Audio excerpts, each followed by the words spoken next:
주옵소서. 함께 하신 우리 주 예수 그리스도 이름으로 기도드립니다. 아멘.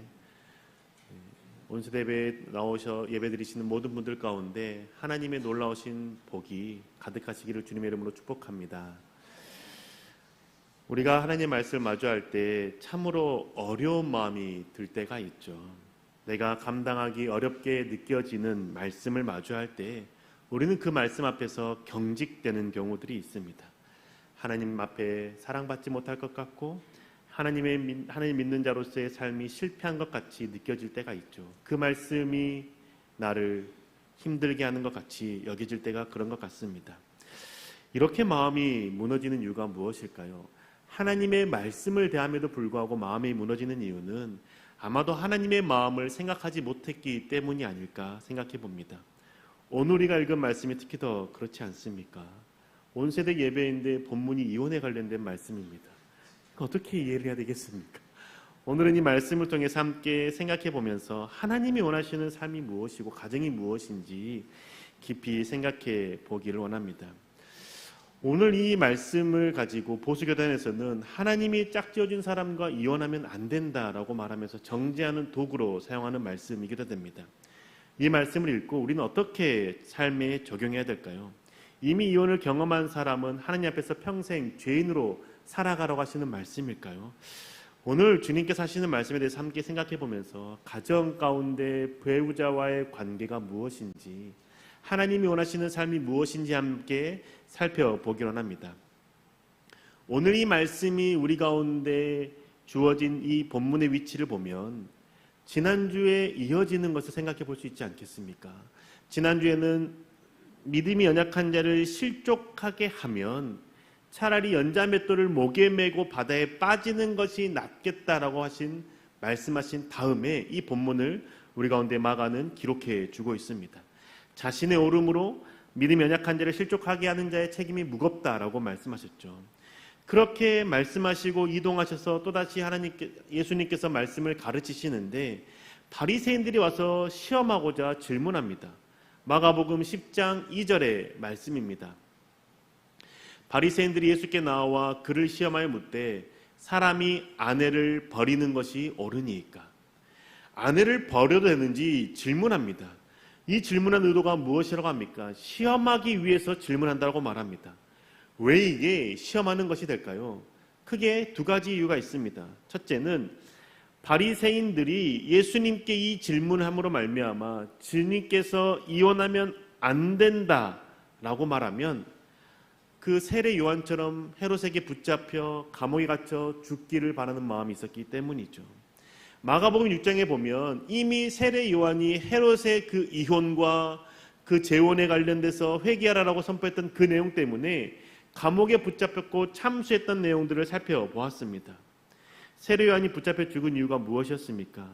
헤롯이 아내를 버리고 이혼한 후에 재혼한 것에 대해서 회개하라고 선포했기 때문인 것이죠. 만약에 예수님께서 아내를 버리는 것은 안 된다라고 말하면 이 예수님의 말씀을 널리 퍼뜨려서 헤롯에게 붙잡혀 감옥에 갇히고 죽게 할 심산이었던 것이죠. 만약에 주님께서 이혼해도 괜찮다라고 말하면 또 다른 올무가 준비되어 있었습니다. 그건 바리새파 사람들이 이미 두 파로 나뉘어져서 갈등을 겪고 있는 상황이었습니다. 어렵지만 샴마이학파와 힐렐학파가 있었습니다. 샴마이학파는 보수적인 입장으로 구약의 말씀을 철저히 지키는, 그러면서 헬라 문화와 타협하지 않았습니다. 그래서 이혼에 대해서도 아내가 간음한 경우에만 이혼 증서를 써서 이혼할 수 있다고 가르쳤습니다. 그런데 힐렐학파는 조금 더 개방적이었습니다. 구약의 말씀을 어떻게 자신의 삶에 적용하며 헬라 문화와 함께 녹여서 살아갈까를 생각했던 것이죠. 그래서 아내가 간음한 경우에만 이혼하는 것이 아니라 아내가 싫어지면, 아내에게 실수가 있으면, 아내의 모습 가운데 부족한 모습이 있으면 이혼해도 가능하다고 가르쳤습니다. 청소를 못해도, 밥을 못해도, 어떤 모습이 싫고 갑자기 화장 안 한 모습이 보기 싫을 때 수치스럽다라고 말하고 이혼 증서 써서 버릴 수 있었다라는 것이죠. 같은 말씀을 보는데 이들은 서로 다르게 해석했던 것이고, 만약에 주님께서 이혼해도 괜찮다라고 말하면 어느 선까지 이혼해도 괜찮은 겁니까? 라고 질문할 심산이었던 것이죠. 그래서 샴마이 학파와 힐렐 학파의 그 갈등 가운데 예수님을 밀어넣을 생각이었습니다. 근데 왜 샴마이 학파와 힐렐 학파가 이렇게 이 이혼에 대해서 다르게 해석하는 걸까요? 그 본문의 말씀이 신명기 24장 1절의 말씀입니다. 24장 1절의 말씀을 세번역 성경을 읽어드리겠습니다. 남녀가 결혼을 하고 난 다음에 남편이 아내에게서 수치스러운 일을 발견하여 아내와 같이 살 마음이 없을 때에는 아내에게 이혼 증서를 써주고 그 여자를 자기 집에서 내보낼 수 있습니다.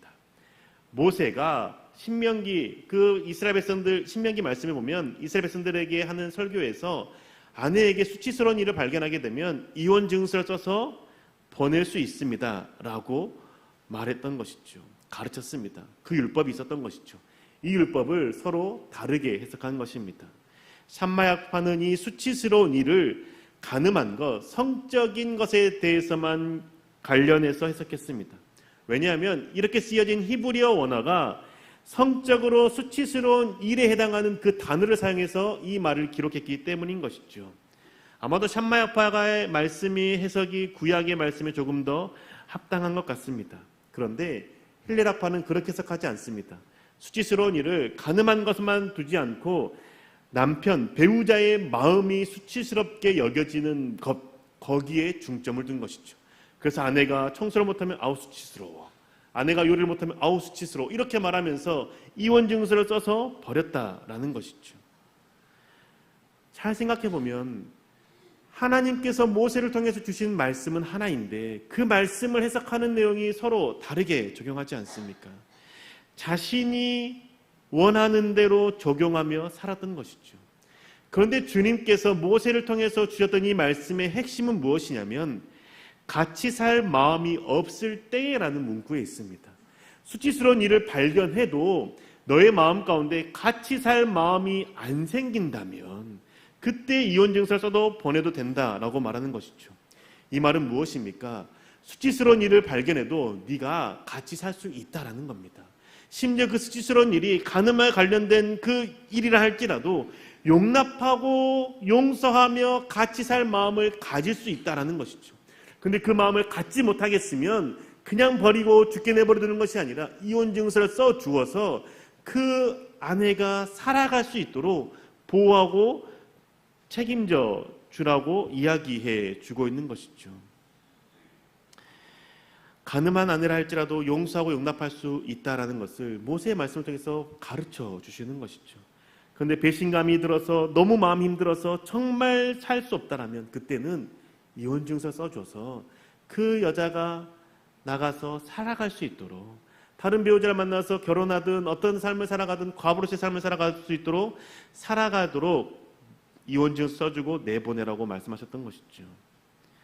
그런데 이 말씀을 가지고 바리새인들은 자기가 옳은 대로, 자기가 적용하기 쉬운 대로 해석해서 적용해 살아갔던 것이죠. 그 완악한 마음을 주님께서 아시고 이렇게 질문하시는 건 아닙니까? 마가복음 10장 3절과 4절의 말씀입니다. 대답하여 이르시되 모세가 어떻게 너희에게 명하였느냐? 이르되 모세는 이혼 증서를 써주어 버리기를 허락하였나이다. 예수님의 그 질문에 바리새인들이 대답하는 것은 이혼 증서를 써준다라는 것에만 집중해서 대답합니다. 주님께서 원하시는 것은 그 모세가 같이 살 마음이 없을 때에, 그 마음이 없을 때에 마지못해 허락해 준 것이 이혼 증서이지 않니? 라는 것을 알려주고자 그 율법의 말씀을 상기시켜 주셨는데 이들은 면죄부를 받은 것처럼 이혼 증서 써주면 됩니다 라고 이야기한 것이죠. 이 악한 마음을 아시고 주님께서는 다음과 같이 말씀하십니다. 5절의 말씀이죠. 예수께서 그들에게 이르시되 너희 마음이 완악함으로 말미암아 이 명령을 기록하였거니와. 완악해서 이 명령을 기록했다라고 말합니다. 완악함이라고 말하는 것은 헬라어로 딱딱하게 굳어버린 마음, 자기중심적으로 판단하며 살아가는 그 마음이라는 것이죠. 그 당시 여성은 소유물이라는 거 우리가 잘 알지 않습니까? 아내는 소유물이고 재산으로 여겨졌던 시대였습니다. 사람을 사고 파는 시대였기 때문이죠. 아내나 노예나 모두 다 소유물에 불과했던 겁니다. 아내가 간음하면 소유물이 상했다라고 생각하고 버리는 건 당연하게 여긴 것이죠. 재산의 일부라고 여긴 겁니다. 그런데 주님께서는 재산의 일부로 여기지 말고 나와 한 몸으로 여기며 살라라고 말씀하는 것이죠. 그런데 이 하나님의 마음, 이 나와 한 몸으로 살라고 하는 이 마음을 생각하지 못하고 같이 살 마음이 없다고 여기고 새로운 여자를 만나고 싶어서 버리는 것, 그런 시대를 살아가는 그들에게 마지못해서 허락해 주신 것이 이혼증서를 써서 보내라고 말씀하는 것이죠. 하나님이 정말 원하시는 모습은 그 아내가 수치스러운 모습이 발견된다고 해도 버리고 새롭게 다른 사람을 아내로 맞이하는 것이 아니라 그 아내를 나와 한 몸으로 하나님께서 허락하신 분이심을 믿고 고백하고 살아가기를 원하셨다라는 것이죠. 그런데 유대인들은 이 말씀을 근거로 아내를 쉽게 버렸습니다. 자신이 원하는 대로 해석하며 살아가고 있는 것이죠. 우리도 이와 같은 마음으로 말씀을 보며 살아가고 계시진 않습니까? 하나님의 말씀을 대할 때 내가 원하는 대로 해석하며 살아가려고 하진 않습니까? 배우자와의 관계에서 남편은 아내를 사랑하라고 말씀하신 그 말씀, 아내는 남편에게 복종하라고 했던 그 말씀을 어떻게 적용하며 살아가십니까? 상대방에게 요구하지 않습니까? 남편에게 복종하라 했으니 당신 나에게 복종하십시오 라고 말하지 않습니까?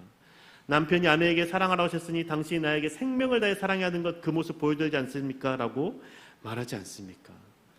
그 말씀을 들을 때에 내게 유리한 방식으로 적용하며 상대방에게 요구하며 살아가는 것은 바리새인들이 하는 그 완악한 마음으로 말씀을 대하는 것과 같다라고 주님께서 말씀하시는 것이죠. 자신의 맛대로 해석하며 살아가는 그 바리새인들에게 주님께서 무엇이라고 말씀하십니까? 마가복음 10장 6절에서 9절의 말씀입니다. 창조 때로부터 사람을 남자와 여자로 지으셨으니 이러므로 사람이 그 부모를 떠나서 그 둘이 한 몸이 될지니라. 이러한즉 이제 둘이 아니요 한 몸이니 그러므로 하나님이 짝지어 주신 것을 사람이 나누지 못할지니라 하시더라. 이 말씀의 구절이 어디에 있습니까? 창세기에 있습니다. 바리새인들은 모세를 통해 준 율법 신명기의 말씀을 자신의 마음대로 해석해서 아내를 버리는데 주님은 그 모세보다 더 이전 창세 때에 하나님께서 하신 그 말씀을 근거로 말씀하시는 것이죠. 하나님이 남자와 여자로 만드셨고 둘이 부모를 떠나 한 몸을 이루라 하셨다라고 말씀하시는 겁니다. 즉 우리가 알고 있는 결혼에 대해서 말씀하시는 것 아닙니까? 결혼은 내 배우자와 한 몸을 이룬 상태라는 것을 하나님께서 말씀해 주시는 겁니다. 하나님은 이것을 결혼이라는 제도를 통해서 말씀하시는 것이 아니라 결혼이라는 것을 관계를 통해서 말씀하시는 것이죠. 사람이 해서 만들어진 제도에 따라서 결혼하는 것이라면 제도는 그 사람의 상황에 따라서 변할 수 있습니다. 쉽게 달라질 수 있는 것이죠. 하지만 하나님의 말씀 위에서 그 결혼이라는 것이 관계로 이해된다면, 하나됨으로 이해되는 관계라면 그것은 변하지 않죠. 부모를 떠나 남녀가 결혼한다는 것은 하나님께서 창조하신 모습 따라 살아간다는 것을 의미하는 것이죠. 나와 남편이 한 몸이 되고 나와 아내가 한 몸이 되어 살아가는 것임을 말씀하는 것이죠. 제도를 이용하는 자가 되지 말고 하나님의 마음과 뜻을 헤아리며 살아가라라고 말씀하는 겁니다. 저와 여러분은 배우자를 대하는 마음 가운데 나와 한 몸이라는 마음으로 대하고 계십니까? 한 몸이라는 것은 배우자의 감정과 마음을 나의 감정으로 여기며 살아가고 계십니까?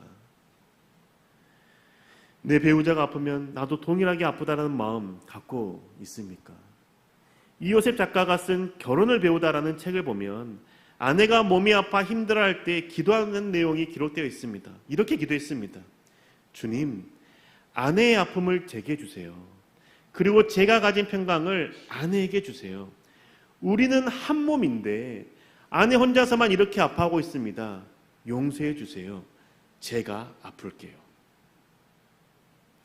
이요셉 작가는 아내가 아파하는데 자신이 전혀 아프지 않는 것을 보고 하나님께 용서해 달라고 기도했습니다. 하나님께서 한 몸 되신 배우자인데 배우자만 아파하는 모습을 보고 나의 마음에 그 태도를 하나님 앞에 회개한 것이죠. 그리고 자신의 평강을 아내에게 주고 아내의 아픔을 나에게 달라고 기도한 것이죠. 이러한 신앙을 가진 자가 배우자와 나는 한 몸이라는 것을 고백하고 말씀을 삶에 적용하며 살아가는 자의 모습이지 않겠습니까? 주님은 아내를 소유물로 여기는 그 태도를 버리고 나와 한 몸을 여기는 존재로 살아가라라고 말씀하고 계십니다. 이 말씀을 기억할 때 우리가 배우자를 대하는 태도가 달라지지 않겠습니까? 배우자를 통해서 나를 볼 수 있는 것 아니겠습니까? 하나님께서 나와 배우자가 한 몸을 이뤘다라고 말씀하고 있습니다. 그렇다면 배우자의 모습에서 내가 있음을 볼 수 있는 것 아니겠습니까? 배우자가 탐심이 있어서 그 탐심으로 잘못된 행동을 했을 때 그 탐심이 배우자에게만 있는 것이 아니라 내 안에도 있는 모습이라는 것을 고백할 수 있어야 되지 않겠습니까? 배우자의 탐심이 너무 커 보이기 때문에 내 안에 있는 그 작은 탐심은 안 보이는 것처럼 여기고 배우자를 질책하고 비난하고 정죄하고 계시진 않습니까?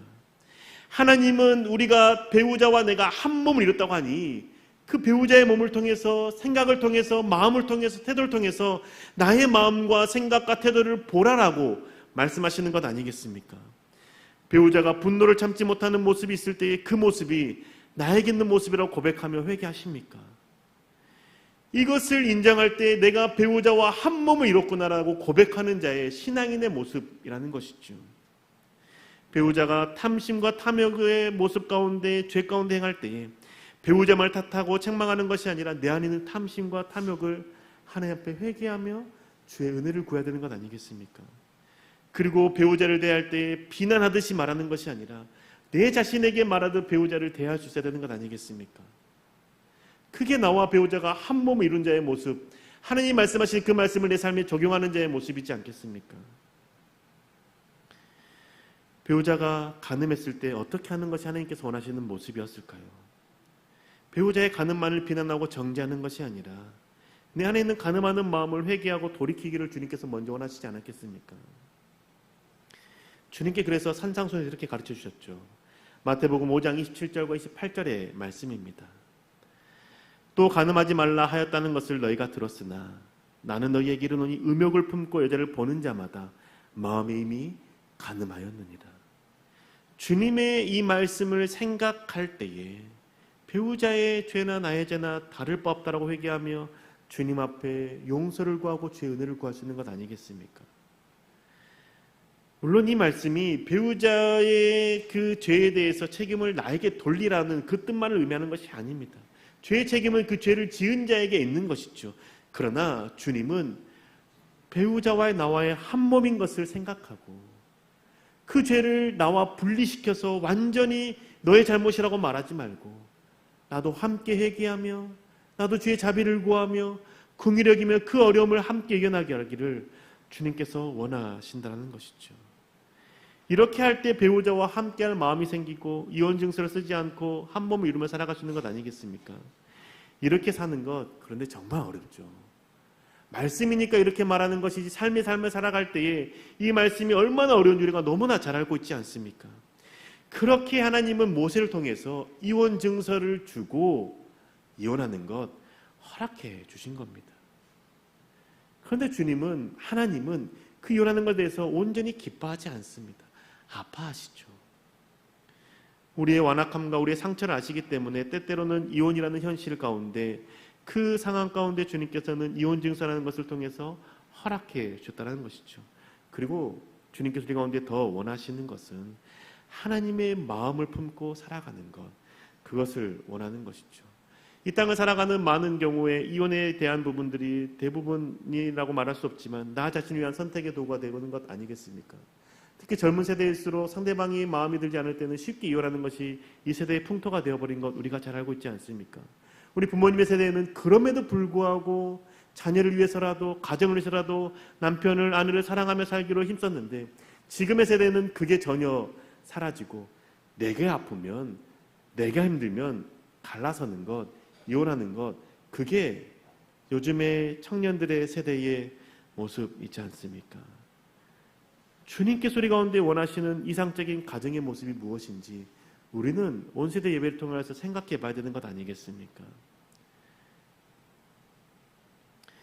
주님이 허락하셨다고 하지만 그 이상적인 가정의 모습에서 벗어난 것에 대해서 우리는 부인할 수 없는 것이죠.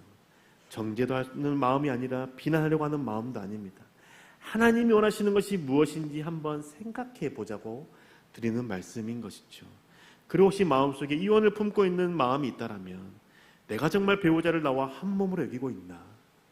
내가 정말 배우자를 하나님께서 허락하신 나의 한 몸을 이루게 하신 배우자라는 것을 생각하고 있나? 이것을 돌아봐야 되는 것 아니겠습니까? 하나님께서 모세의 율법을 통해서 우리 가운데 말씀하시기 이전에 창조의 질서 가운데 우리에게 하신 그 말씀을 생각해 봐야 되는 것 아니겠습니까? 그래서 주님은 다음과 같이 말씀하시면서 이 말씀을 결로 맺지 않습니까? 마가복음 10장 11절과 12절의 말씀입니다. 이르시되 누구든지 그 아내를 버리고 다른 데에 장가드는 자는 본처에게 간음을 행함이요 또 아내가 남편을 버리고 다른 데로 시집가면 간음을 행함이니라. 아내를 버리고 다른 데 장가가면 간음한 것이고 남편을 버리고 다른 데 시집가면 간음한 것이다라고 말씀하십니다. 이미 그 전에 헌몸을 이뤘던 배우자에게 간음한 것이라고 말씀하는 것이죠. 그런데 이 말씀을 주님께서는 그 군중들이 있는 데서 하지 않았습니다. 그거는 그들에게 율법의 돌처럼 던져서 정죄하지 않기를 원하셨기 때문인 것이죠. 이 말씀을 제자들에게만 하셨습니다. 그리스도를 믿고 따르는 공동체가 어떻게 살아가야 되는지에 대해서 주님은 그 제자들에게 가르쳐 주시는 것이죠. 그 당시에는 새로운 여자를 만나고 싶고 그럴 때에 이 지금의 아내를 버리고 새로운 여자에게 장가가는 것이 마땅했던 시대였습니다. 그 마음을 가지고 이혼증서를 써서 버리는 자는 너의 그 이전에 있었던 그 배우자에게 간음하는 것이다라는 것을 제자들에게 알려주는 것이죠. 너의 마음의 중심에 뭐가 있냐라고 말하는 겁니다. 너와 한 몸을 이루게 하신 그 배우자를 하나님께서 허락해 주셨는데 그 배우자에게 조금 마음에 안 들다고 해서 그 배우자의 연약한 모습 보인다고 해서 그리고 네가 실증났다고 해서 그 여자를 버리고 다른 배우자에게 결혼하는 것, 이혼증서 써주고 결혼했으니 괜찮다고 여기는 마음 간음한 거다 라고 주님께서는 책망하시는 것이죠. 그렇다면 지금 재혼한 모든 사람이 죄 가운데 살아가고 있는 걸까요? 주님은 그걸 여기에서 말씀하는 것이 아닙니다. 왜냐하면 주님은 정죄하는 분이 아니라 용서하시고 회복하시며 하나님께 돌이키시는 분이시기 때문인 것이죠. 그리스도를 믿기로 결단했다면 우리가 어떤 삶을 살아가야 되는지 그 방향성에 대해서 알고 살아가라고 말씀하시는 겁니다. 재혼한 경우라 할지라도 지금 앞에 주님 앞에서 내 마음을 다시 새롭게 하고 지금의 배우자와의 관계 가운데 한 몸을 이루며 살아가는 것, 상대방의 부족함과 연약함이 보여도 그럼에도 불구하고 내가 끝까지 섬기겠습니다. 한 몸을 이기고 배우자의 모습에서 나의 모습을 보겠습니다라고 고백하며 살아가기를 원하시는 게 주님의 마음이지 않겠습니까?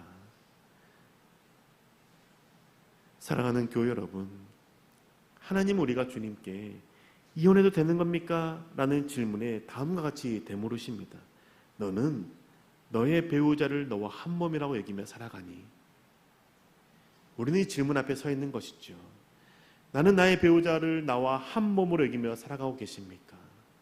나의 배우자의 부족함과 연약함을 볼 때 그건 배우자의 것이라고 여기면서 비난하고 정죄하는 것이 아니라 그 모습이 내 안에 있다라고 고백하며 주님 앞에 그 마음으로 상대방을 대하고 계십니까? 그리고 배우자의 아픔, 배우자의 연약함, 그것에 대해서 나의 아픔으로 고백하며 함께 아파하기를 힘써 주님 앞에 기도하며 간구하고 계십니까? 배우자의 모습에서 실망스러운 부분이 보일 때마다 내 안에 같이 살기를 싫어하는 마음이 올라온다면 나는 지금 주님을 믿는 자로의 삶을 살아가고 있나? 이 질문을 던져봐야 되지 않겠습니까? 이 많은 질문들 통해서 내가 하나님이 허락하신 배우자와의 관계 어떻게 생각하며 살아가는지 돌아볼 수 있는 것이죠. 주님께서는 말씀하시는 겁니다. 부모를 떠나 한 몸을 이룬 배우자, 그 모습을 통해서 나의 모습을 보고 주님 안에서 그 모습 가운데 함께 주님 앞에 바로 서기를 원하시는 것이죠. 온전히 한 몸을 이룸으로 창조하신 하나님의 뜻을 따라 살아가는 저와 여러분 되시기를 주님의 이름으로 축복합니다. 기도하겠습니다. 주님, 우리의 마음이 연약함을 주님 아시지 않습니까? 주님, 우리의 마음 가운데 하나님 아버지의 마음을 불어넣어 주셔서 주의 말씀을 따라 살아가는 자가 되게 해주시고 그 말씀으로 말미암아 주님과 함께하는 자가 될 수 있도록 역사하여 주옵소서. 주님의 그 사랑 안에 거하며 배우자를 나의 한 몸으로 여기며 살기를 소망하오니 우리 가운데 붙들을 줄 믿사오며 살아계신 우리 주 예수 그리스도 이름으로 기도합니다. 아멘.